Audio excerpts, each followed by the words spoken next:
Well, hello, and welcome to Stop Let's Team Up, episode 79, where it's time to talk the Justice Society of America again. We're going to cover issue 6 of the new Golden Age series.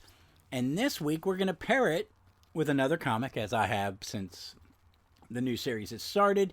But this time, it's going to be a little different. It's not going to be an old comic or another issue of the same book. It is going to be another Dawn of DC comic. Birds of Prey, number 1 of the new volume 5 of this series by the creative team of Kelly Thompson, Leonardo Romeo, and amazing colorist Jordi Belair. But we're going to talk about both of those because I think they do kind of connect, as in they are both team books, and there is a Justice Society member in there, and that is Black Canary. So let's get started, okay? Let's start with our main book, Justice Society of America 6. This book was released on September 5th, 2023. It is cover dated November 2023. It has a cover by, the cover I have is by Michael Janin, who is the normal artist, but he is taking a break this issue. This story is called Young Justice Society Chapter 1, A New Dawn.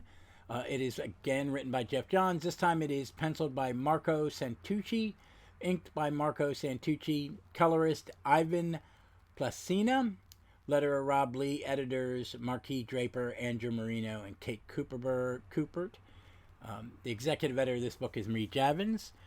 Let us get our roll call. Our roll call is Dr. Fate, Khalid Nassour, Huntress, Helena Wayne, and then the Justice Society members.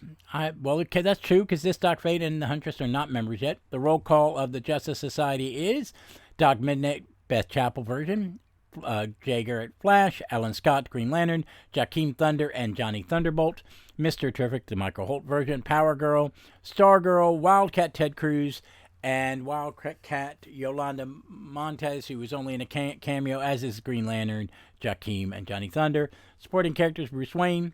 Damage, Grant Emerson. He is hanging out with Cherry Bomb. Dr. Fate, Ken Nelson, in flashbacks only. Our Man, Matthew Tyrell, that is the robot. Michael the Bee. Young Justice Society. Some of them are there, some are not, and I'll talk about that, but that consists of all the kids from the Lost Children.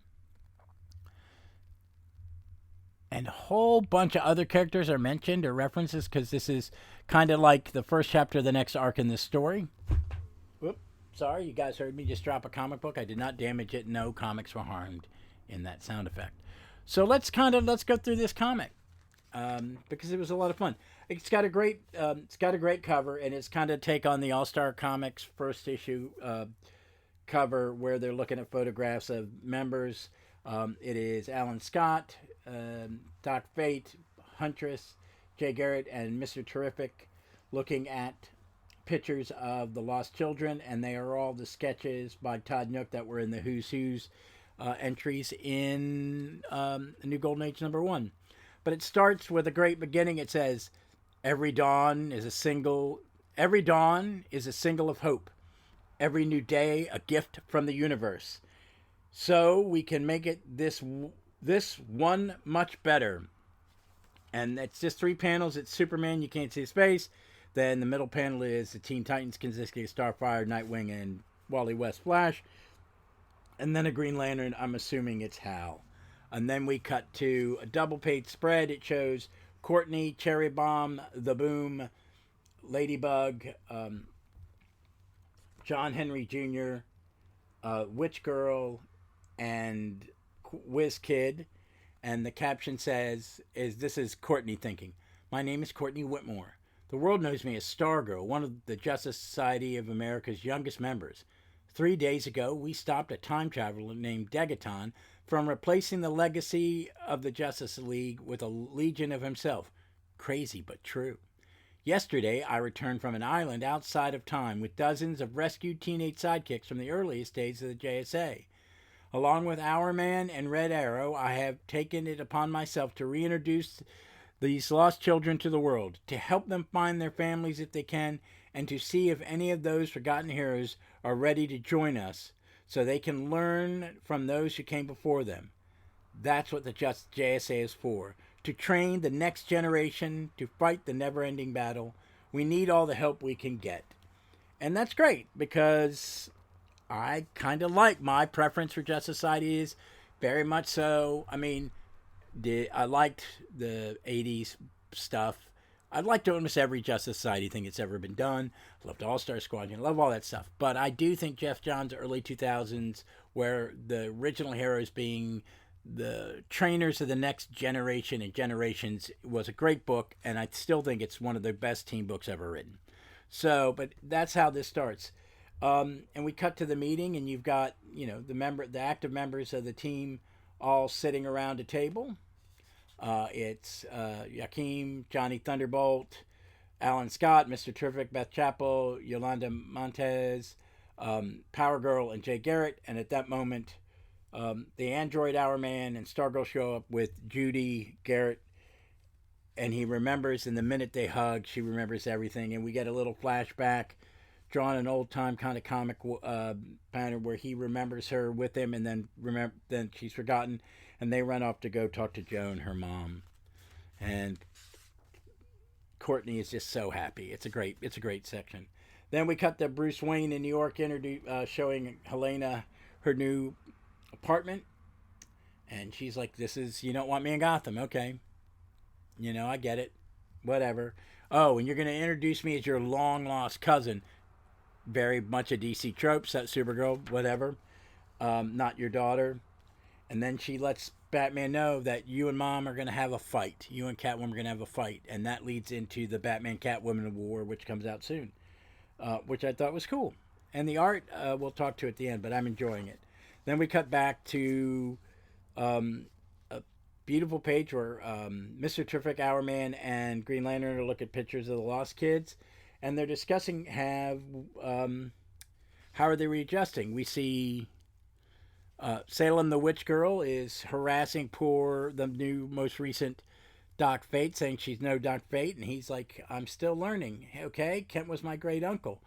And then she asks, "Well, when did he die?" And he's like, "Oh, there have been a lot." And he lists all the people that have been Dr. Fate since Kent. Eric and Linda Strauss, Inza, the guy that's, what is his name? Jared Stevens, who turned the helmet into a knife. Hank Hall. Golden Age Hawkman and Golden Age Hawkwoman's kid, and she just is pretty much picking on him because she feels like she's a curse, and so she'll probably curse him, that anybody who gets too close to her dies. And then we get a cut to out in the desert, where Cherry Bomb, the former sidekick of the Human Bomb, who vanished July 5th, 1942, she's blown up, and she's in radio contact with Beth Chappell at the headquarters, and we find out that Cherry Bomb's power, she can't expel all the energy. It just starts building back up again, so she feels dangerous.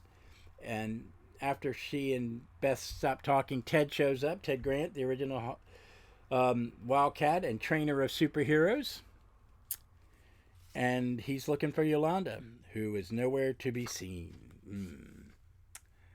We cut to the Big B Ranch, which was owned by the original Red Bee, who gave it to his daughter. Now his granddaughter has it, and Rosabelle, who is the former sidekick of the Red Bee, is there, and she's just upset. She's generations missed, and she doesn't know what she's going to do. And then all of a sudden she realizes that the bee that's buzzed around her is Michael, the Red Bee's favorite bee, which I think is very cool. Very cool. Then we cut to John Henry Jr. meeting Steel, and they say, "Oh, we must be related." We see Damage and TNT beating up a Nazi bad guy, and TNT's asking Damage, goes, "Have you ever thought about calling yourself TNT?" Which I think is a great idea. Then we see Quiz Kids living at with Michael Holt, or I don't know if that's in the mansion or the brownstone, but they're bonding a little bit. And then we cut to Helena and Power Girl. They're two heroes from other timelines that have disappeared, and they're bonding over that. And Helena goes, we need to recruit the Justice Society members that in my future you and me helped form. Harlequin's son, Gentleman Ghost, Ruby. We recruit them now before they become villains, which I think is a great idea. And then you cut to the first one, and they say we're going to get the first one, Solomon Grundy, and the last panel is Solomon Grundy going through the swamp.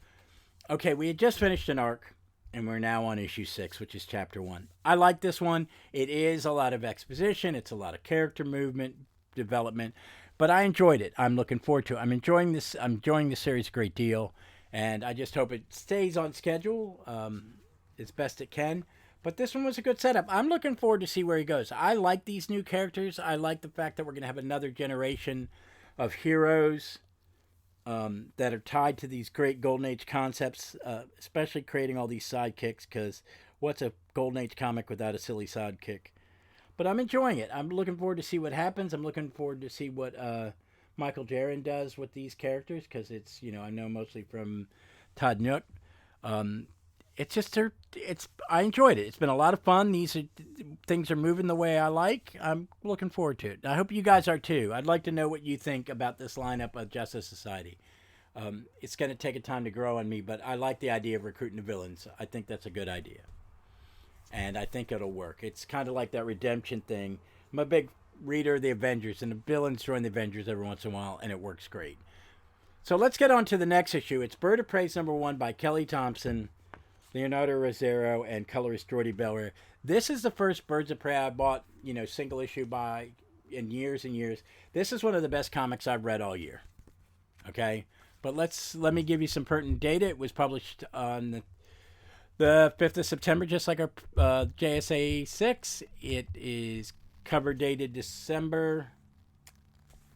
November 2023. This one is called, title of this issue is called Megadeth, Part 1. There are a bunch of covers, but the cover I got is the main cover, which is by Leonardo Romero, the artist. Same executive editor. It is written by Kelly Thompson, who's written a lot for Marvel. Some I've read, some I haven't. But what I have liked, Leonardo Romero is the penciler and inker. Jordi Belair is the colorist, and Clayton Cowles is the letterer, with Ben Abernathy being the editor for this book. So we're introduced to a whole new Birds of Prey, which is Batgirl, Cassandra Cain, Big Barda, Black Canary, Diana Drake, Harley Quinn, and Zealot from Wildcats. We also have Cole Cash as supporting character, and Meridian, Mia Mezgowski, who is a new hero with no name yet. Let's just kind of go through this book real quick. It starts in Star City, the current home of Diane Lance and Oliver Queen, and they're having a conversation about this team that Black Canary's got to put together, and that he can't help her, and it regards Sin, her sister. This takes place after Green Arrow 6, which we haven't gotten to. Green Arrow is another Dawn of DC book I highly recommend.